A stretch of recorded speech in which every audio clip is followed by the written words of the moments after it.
Hey friends, today's video is all about tasty ways to use up cornflakes. So if you've got some of those in your pantry, make sure you stick around for these delicious recipes. This is part of an open collab hosted by Small Town 6. I'll have her channel and the entire playlist linked below.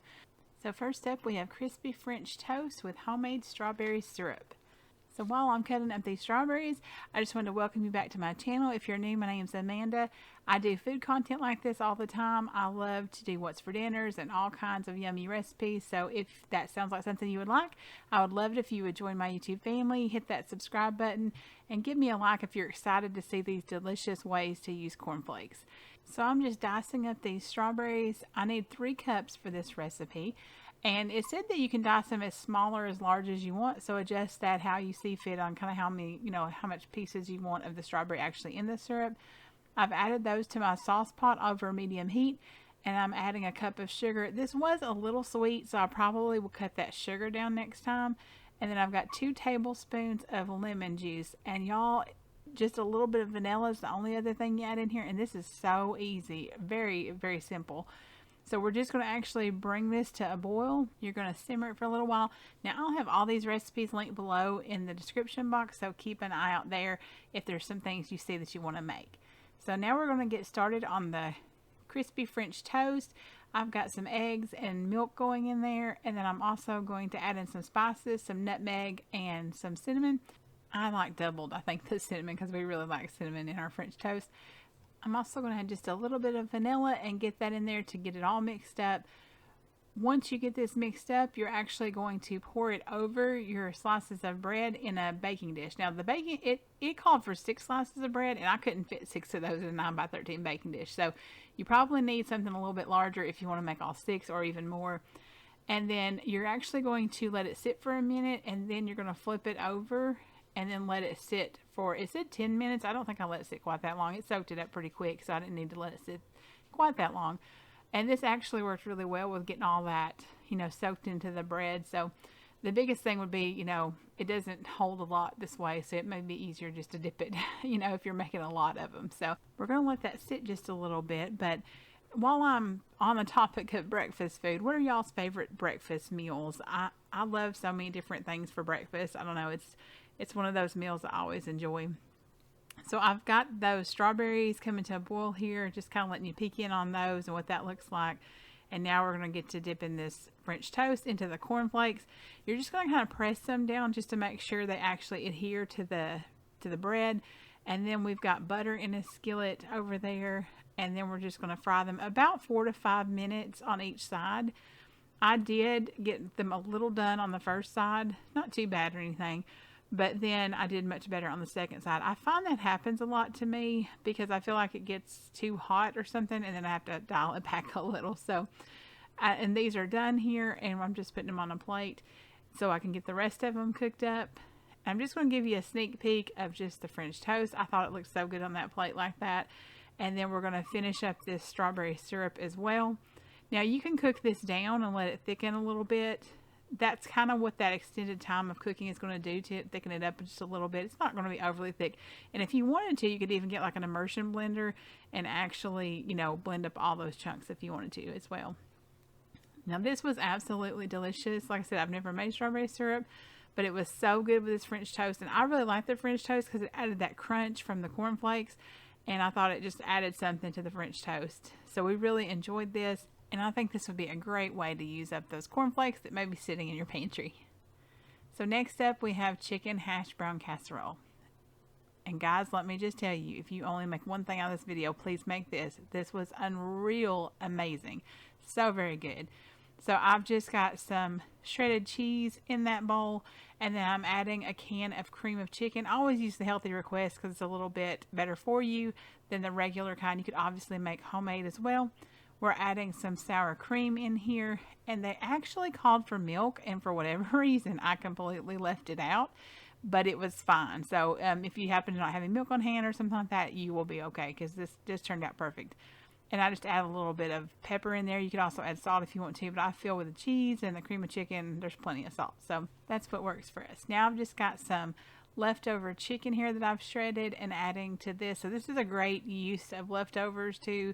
You got some leftover chicken in the fridge, throw this together, and you've got a whole nother completely new meal to use for chicken. And we're just going to get this all mixed together. We're going to next add in our hash browns and get that all mixed. Now, I will give you a tip on the hash browns. Always make sure you try to at least partially thaw them. Mine was kind of partially thawed. That'll really help you be able to combine them much better. I would recommend, you know, going ahead and just thaw them in the fridge for a little while. Or if you want to, you can pop them in the microwave too. And that makes really quick work of thawing them too.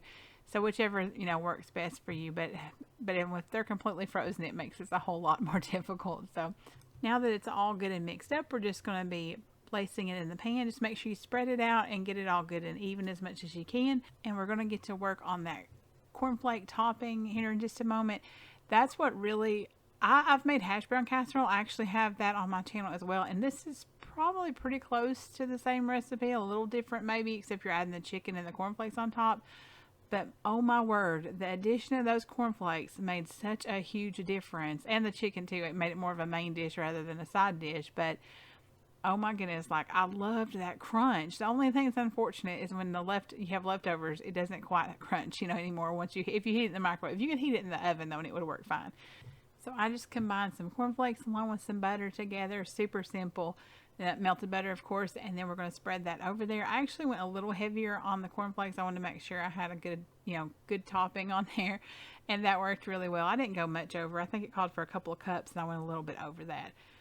So you're just going to bake this in a 400-degree oven for about an hour or until it's good and hot and bubbly.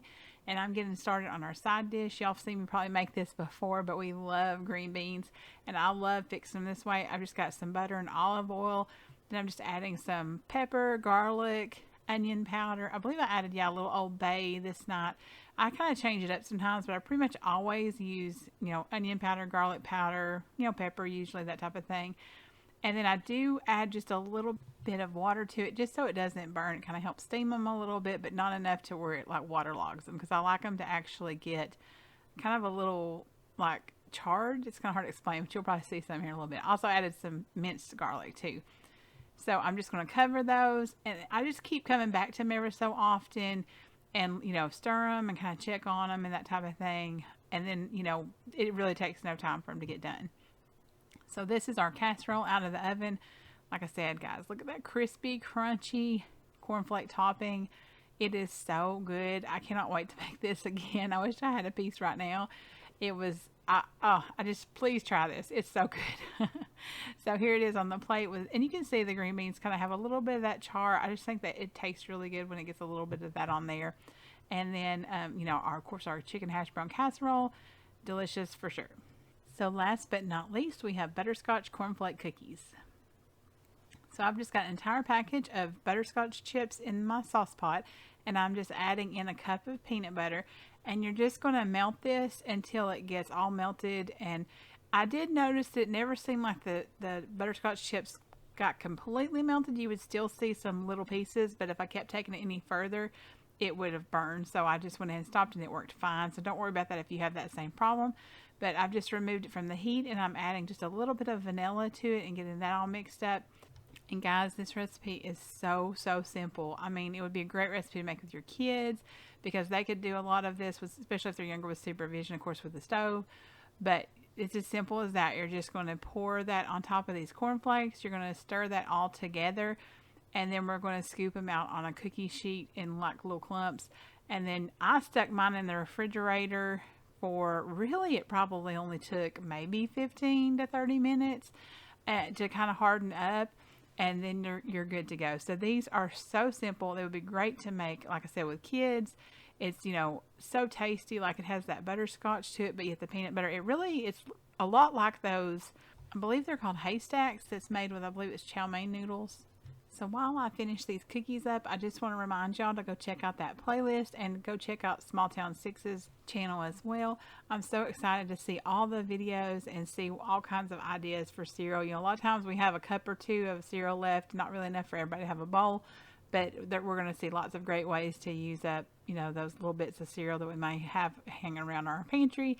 And I'm very excited to see what all everybody's made. So don't forget to check out all those videos. And if you're new to my channel, again, I'd love it if you would subscribe and join my YouTube family. Go ahead and hit that notification bell as well so you don't miss out on any delicious recipes. And if you've enjoyed this video, I would definitely appreciate if you give me a thumbs up. Look at these delicious butterscotch cornflake cookies. So good. I definitely recommend them. Thank you again for joining me today, and I hope you have a blessed day wherever you are. I'll see you in the next one.